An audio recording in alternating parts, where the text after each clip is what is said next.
رفقا سلام. امروز اومدیم با بخش چهارم ویدیوهای آموزشیمون، یعنی بخش منوال. دوست دارم هر حرکتی که دوست دارین یاد بگیرین رو توی ویدیوهایی که میذارم کامنت کنین. مطمئن باشین هر حرکتی که باشه با هر سبکی از دوچرخه بهتون یادش میرم.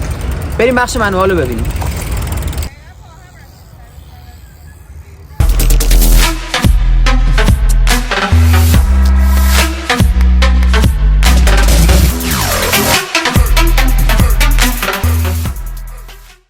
خب واسه یادگیری حرکت منوال ما بعد اول یاد بگیریم پامون چطوری بذاریم رو پنجره کاپ، دستمون چطوری بذاریم رو فرمون و چطوری بدنمون رو بهش زاویه بدیم که جلوی دوچرخمون نه بیفته پایین نه زیاد بیاد بالا که از پشت برگردیم. خب مهمترین چیزایی که باید بدونیم برای منوال حالا میخوایم انجامشون بدیم. دستمون روی فرمون، قشنگ اول فرمون رو میگیریم. برای تعادل بیشتر دستامون مساوی به یه اندازه، این ور اون ور نه، اینجوری نه، وسط فرمون. درست. کار بعدی که میکنیم پامون روی پنجره کاپ، وسط پامون روی پنجره کاپ قرار میگیره به این صورت، نه پنجه نه پاشنه، به این صورت اینجا قرار میگیره. و مهمترین کاری که باید برای منوال انجام بدیم عقب دادن بدنمونه. ما وقتی میخوایم منوال بزنیم بدنمون رو کامل باید بکشیم به سمت عقب. وقتی به سمت عقب کشیدیم آروم با کف پاهامون یه پامپ کوچیک فشار وارد میکنیم، فرمون رو آروم میکشیم توی بدنمون به این صورت.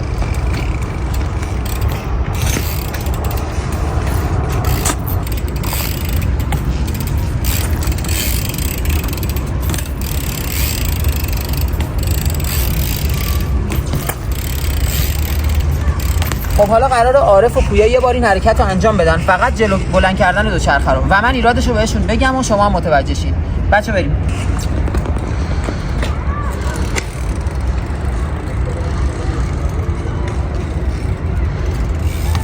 بدن عقب، بشینیم.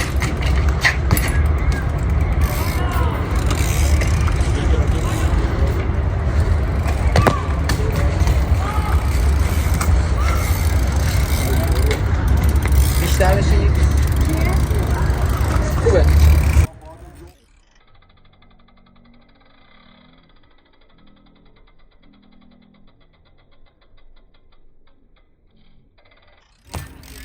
خب بخش بلند کردن جلوی دوچرخه رو دیدیم. قضیه این بود که ما باید بدنمون رو بدیمش عقب تا بتونیم جلوی دوچرخه‌مون رو بلند کنیم. حالا میرسیم به بخش تعادل که چطوری وقتی داریم منوال میزنیم تعادل داشته باشیم، اونو نذاریم جلوی دوچرخه‌مون بیاد پایین یا از پشت برگردیم. قضیه اینطوریه که وقتی داریم منوال میزنیم، وقتی جلوی دوچرخه داره میاد پایین ما باید بدنمون رو بکشیم به سمت عقب. وقتی جلوی دوچرخه داره میاد بالا ما باید یه پمپ کوچیک بدنمون رو بدیم به سمت داخل. این استایل میشه.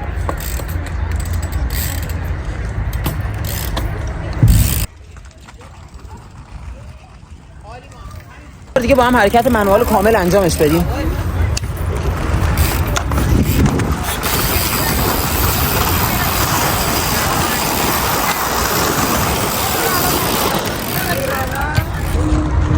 خب یه بار دیگه میخوایم 0 تا 100 حرکت منوال رو با هم دیگه دورش کنیم. اولین موضوع این بود که ما دستامون کجا باشه، کجای فرمون باشه، مساوی همدیگه روی فرمون رو میگیریم. بحث دوم این که چجوری پنجره کاپو ازش استفاده کنیم و پامون رو بذاریم روش. این شد که وسط پامون رو بذاریم روی پنجره کاپ.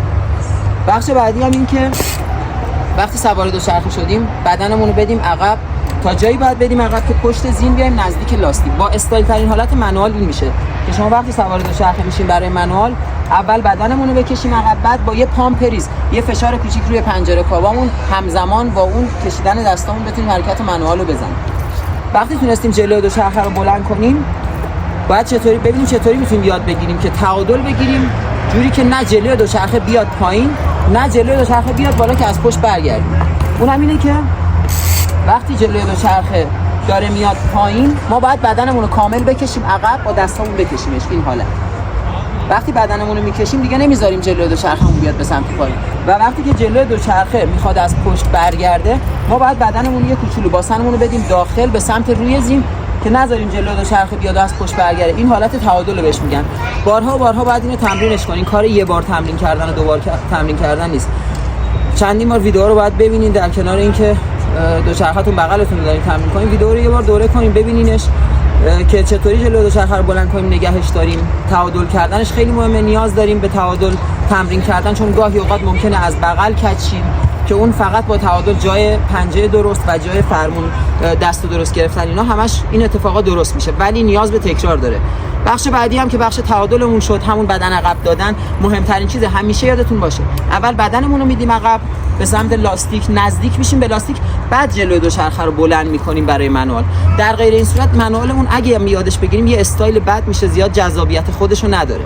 حرکت منوال حرکتیه که شما با بدنتون کاملا انجامش میدین و مطمئنا یه حرکت پرطرفدار بین همتون، میدونم که همه دوستش دارین.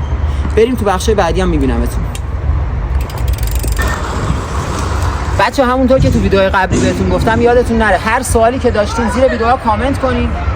هر چی که در مورد دوچرخه سواری سبک‌های مختلفش خواستین بدونین از من بپرسین. مطمئن باشین تو ویدیوهای بعدی هر چی که باشه رو براتون ویدیو آموزشیشون میذارم. ازتون میخوام که منو حمایت کنین. پیج اینستاگرام که نوید قاسمی آندرلاین، ازتون میخوام حمایتش کنین. یادتون نره سابسکرایب کنین. ببین زنگولرم بزنید. یادتون نره. بچه من تصمیم گرفتم که تایم ویدیو گذاشتن رو عوضش کنم. به جای پنجشنبه یکی از روزهای هفته براتون ویدیو رو بذارم، ویدیو آموزشی رو.